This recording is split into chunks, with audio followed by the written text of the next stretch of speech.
News 18 বাংলায় আরও একবার স্বাগত জানাই। মিমি রয়েছি আপনার সঙ্গে।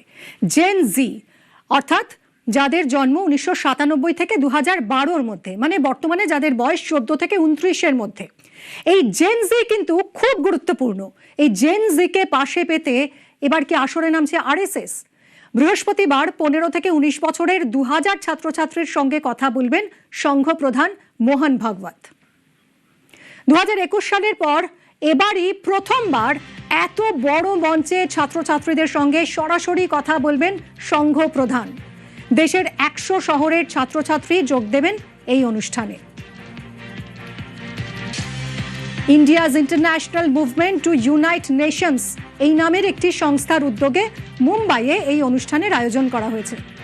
কিছুদিন আগেই সংঘ প্রধান মোহন ভাগবত বার্তা দিয়েছিলেন জেনজির মন বোঝা উচিত।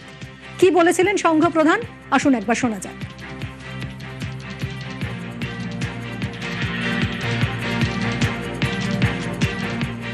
जेनजी अच्छी रहती है, वो अनुकरणशील रहती है, इमोशनल रहती है, बहुत ठंडे दिमाग से विचार नहीं करती है, और जो उनके संपर्क में वो अगर दिखने में प्रामाणिक हो तो उनको अपील करता है।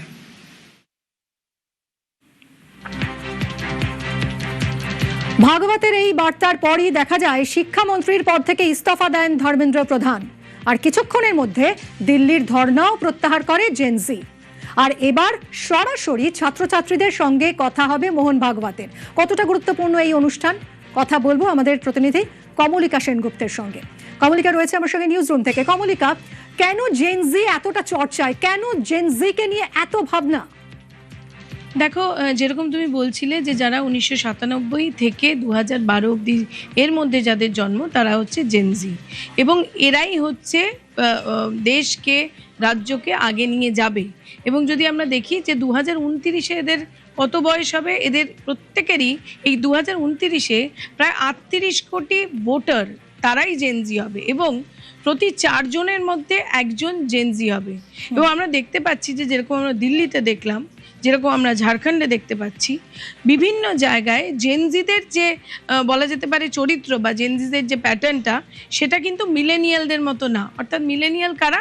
মিলেনিয়াল হচ্ছে তারা যারা 1981 থেকে 1997-এর মধ্যে যাদের জন্মগ্রহণ, তাদের যে ধরনের চরিত্র বা তাদের যে ধরনের কথাবার্তা, যেভাবে তারা চলে এসছে, জেনজিরা একটু অন্যরকম। এবং এই যে তারা একটু অন্যরকম, তাদের এই পুরো প্রভাব গোটা ব্যবস্থার মধ্যে পড়েছে। আমরা দেখতে পেরেছি যে দিল্লিতে তারা রাস্তায় নেমেছে, আমরা দেখতে পেরেছি ঝাড়খণ্ডে তারা রাস্তা নেমেছে, এবং বেশ কিছু মানুষ এটা প্রশ্ন করছে যে এই যে প্রশান্ত কিশোর কালকে যে জিতলেন মাকিপুরে, তার পেছনেও কি জেনজি রয়েছে?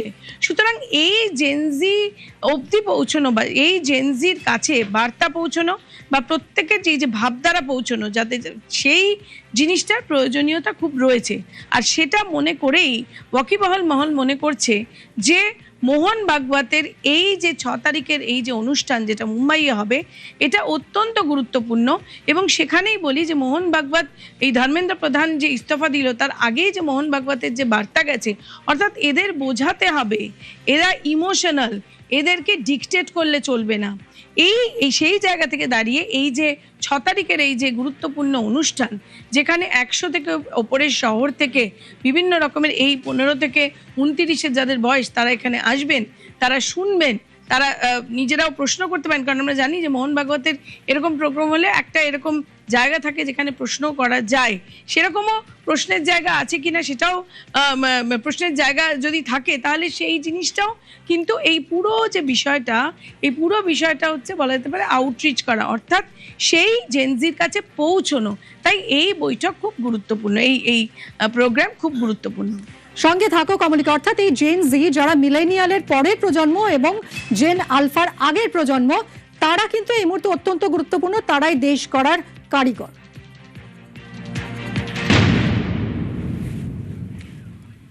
আগামী বছর উত্তরপ্রদেশে বিধানসভা ভোট রয়েছে, 2029 সালে লোকসভা ভোট, আর এই দুটো ভোটেই বড় ফ্যাক্টর হতে পারে।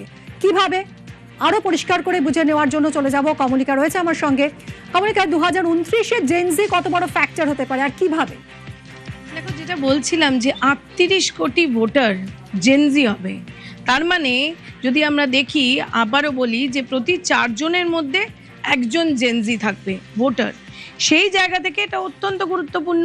এবং আমরা দেখলাম যে এই যে দিল্লির যে মুভমেন্ট হলো, তাতে প্রথমে রাহুল গান্ধী বা যারা অপোজিশনে রয়েছেন, যারা বিরোধী দল রয়েছেন, তারা প্রথমে কিন্তু এই মুভমেন্টে আসেনি। তারা যখন দেখলেন যে জেনজি বেশ খানিকটা এই মুভমেন্টটা এগিয়ে নিয়ে গেছেন, তখন কিন্তু তারা ঝাঁপিয়ে পড়লেন এবং সেখান থেকে দাঁড়িয়ে তারা একটা তাদের জায়গা তৈরি করার চেষ্টা করলেন। যদিও সে গুড়ে অবশ্যই বালি হয়েছে, কারণ সেখানে সরকার একেবারে রাস্তায় নেমে সরকার তাদের সঙ্গে কথা বলে এবং সিদ্ধান্ত নিয়ে সেই জায়গাটাকে সরকার ঠিকভাবে, যেটা বলা যেতে পারে যে সরকার সেটাকে রিপেয়ার করেছে।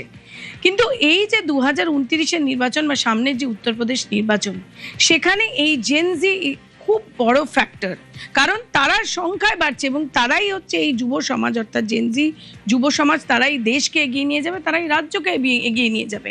আর তাই যদি আমরা ডেটা দিয়ে দেখি, সেই ডেটাতেও দেখা যাবে প্রতি 4 জনের মধ্যে একজন জেনজি, 38 কোটি জেনজি ভোটার। তো এই সব কিছু মিলে এই সময় জেনজির কাছে পৌঁছতে চাইছে। এবং এখানে এই RSS এর মোহন ভাগবতের এই অনুষ্ঠান, অর্থাৎ এই সংগঠনের এই অনুষ্ঠানে মোহন ভাগবতের বার্তা দেওয়া, কি বার্তা তিনি দেন সেদিকে সবাই তাকিয়ে থাকবেন। কারণ তিনি যে প্রথম যে তার বার্তা এসছে ধর্মেন্দ্র প্রধানের ইস্তফা দেওয়ার আগে, সেখানে তিনি কিন্তু সরাসরি বলে দিয়েছে যে তাদেরকে বোঝাতে হবে, তাদের সঙ্গে ডিকটেট করলে চলবে না, অর্থাৎ তাদেরকে নির্দেশ আদেশ বকাবকি এরকম করলে চলবে না, তাদেরকে খুব হ্যান্ডেল উইথ কেয়ার যাকে বলে, তাকে হ্যান্ডেল উইথ কেয়ার করতে হবে। এবং একদম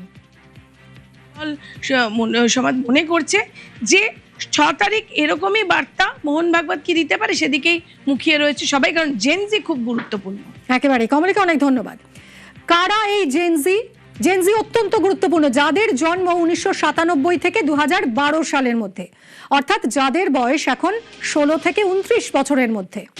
তথ্য বলছে 2029 সালের লোকসভা ভোটের সময় জেনারেশন মিলেনিয়াল, অর্থাৎ যাদের বয়স এখন 30 থেকে 46-এর মধ্যে, এই সব টপকে দেশের সব থেকে বড় অ্যাডাল্ট জেনারেশন হয়ে উঠবে। তারাই নির্ধারণ করবে দেশের ভাগ্য। তাই জেনজির মন বুঝতে মরিয়া সংঘ।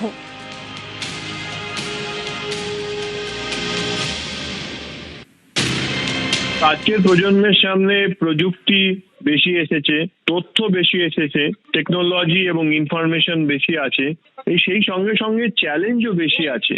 তাই দেশের উন্নয়নের জন্য অবশ্যই এই ধরনের পারস্পরিক বোঝাপড়া এবং তাদের প্রয়োজন, তাদের ভাবনা, তারা কিভাবে দেশের জন্য ভাবে, সেটা বোঝা উচিত। পূজনীয় সরসংঘ চালকজির এই যে কার্যক্রম, সেটা দেশের জন্য অত্যন্ত গুরুত্বপূর্ণ পদক্ষেপ। 2029 সালে দেশের জেনজির জনসংখ্যা দাঁড়াবে প্রায় 38 কোটি। দেশে প্রতি 4 জন ভোটারের একজন প্রতিনিধি হবে জেনজি। 18 থেকে 32 বছর বয়সী ভোটারের সংখ্যা দাঁড়াবে 25.5%। তাই কোনোভাবে জেনজিকে বাইরে রাখার পরিকল্পনা নেই সংঘে। ফোকাসে কলেজও আমাদের রাজ্যে কলেজ ছাত্রছাত্রীদের মন পেতে একাধিক কর্মসূচি নিচ্ছে এবিভিপি। আর এই নিয়ে আরো জানবো, আমাদের প্রতিনিধি প্রীতিশ রয়েছেন আমার সঙ্গে। প্রীতিশ,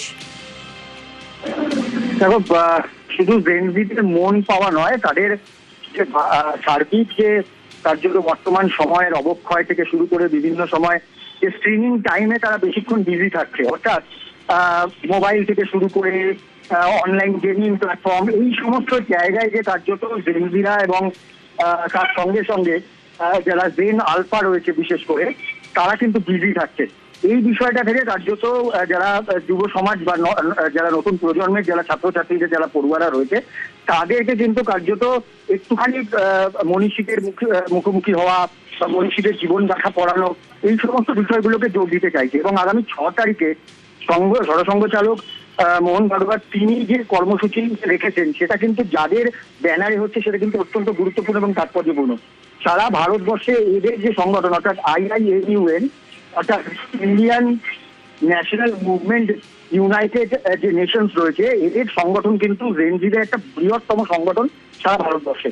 এবং এই সংগঠনের ডাকে যে কর্মসূচি, সেই কর্মসূচিতে অংশগ্রহণ করছেন সরসংঘ চালক মোহন ভাগবত।